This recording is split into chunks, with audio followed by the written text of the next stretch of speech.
ಪಟ್ಟಣಕ್ಕೆ ಹೊಂದಿಕೊಂಡಿರುವ ಕಳಸಿನ ಕೆರೆ ಏರಿ ರಸ್ತೆ ಸಂಪೂರ್ಣವಾಗಿ ಗುಂಡಿಬಿದ್ದು ಜನರಿರಲಿ ವಾಹನಗಳು ಓಡಾಡಲು ಪರದಾಡುವಂತಾಗಿದ್ದು, ಸಂಬಂಧಿಸಿದ ಅಧಿಕಾರಿಗಳು ಮತ್ತು ಜನಪ್ರತಿನಿಧಿಗಳು ರಸ್ತೆ ದುರಸ್ತಿಗೆ ಮುಂದಾಗಬೇಕೆಂದು ಒತ್ತಾಯಿಸಿ ಸ್ಥಳೀಯರು ರಸ್ತೆ ತಡೆ ಮೂಲಕ ಶುಕ್ರವಾರ ಪ್ರತಿಭಟಿಸಿದರು.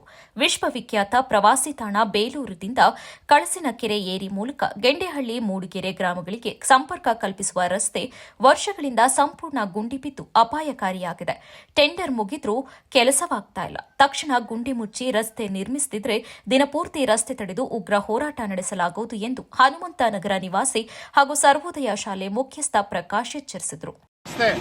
ಎಲ್ಲ ಸಂಪರ್ಕ ರಸ್ತೆಗೆ ಹೋಲಿಸಿಕೊಂಡ್ರೆ ಗೆಂಡೇಹಳ್ಳಿ ರಸ್ತೆಯನ್ನ ಅತಿ ನಿಕೃಷ್ಟವಾಗಿ ಕಾಣುವಂತ ಒಂದು ವ್ಯವಸ್ಥೆ ಇದೆ.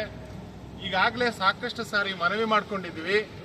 ಈಗಾಗಲೇ ಶಾಲಾ ಮಕ್ಕಳು ಬಿದ್ದು ಏಟ್ ಮಾಡ್ಕೊಂಡಿದ್ದಾರೆ, ಸಾರ್ವಜನಿಕರು ಬಿದ್ದು ಕೈ ಮುರ್ಕೊಂಡಿದ್ದಾರೆ. ಈ ರಸ್ತೆಯಲ್ಲಿ ಓಡಾಡಲಿಕ್ಕೆ ಸಾಧ್ಯ ಆಗ್ತಾ ಇಲ್ಲ ಅನ್ನೋದು ನಮ್ಮ ಮನವಿ.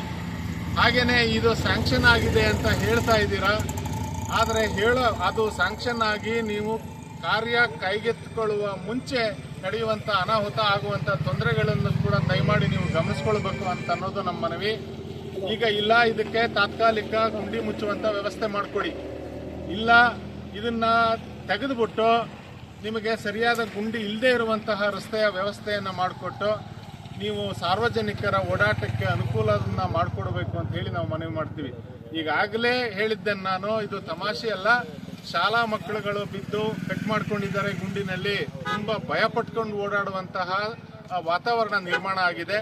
ತಕ್ಷಣದಲ್ಲಿ ನಾವು ಪ್ರತಿಭಟನೆಯಲ್ಲಿ ಸ್ಥಳೀಯರಾದ ರಘು, ವಿನಯ್, ಗುಂಡ, ಮಂಜುನಾಥ್, ನಾಗರಾಜು, ಪ್ರಕಾಶ್, ಮೆಹಬೂಬ್, ಮನು, ಪ್ರವೀಣ್, ಪ್ರತಾಪ್, ಮಂಜು, ನಾಗೇಶ್, ನಿಂಗೇಗೌಡ, ಹೊನ್ನೇಗೌಡ, ವಿನಯ್, ಚಂದ್ರು ಸೇರಿದಂತೆ ಇತರರು ಹಾಜರಿದ್ದರು.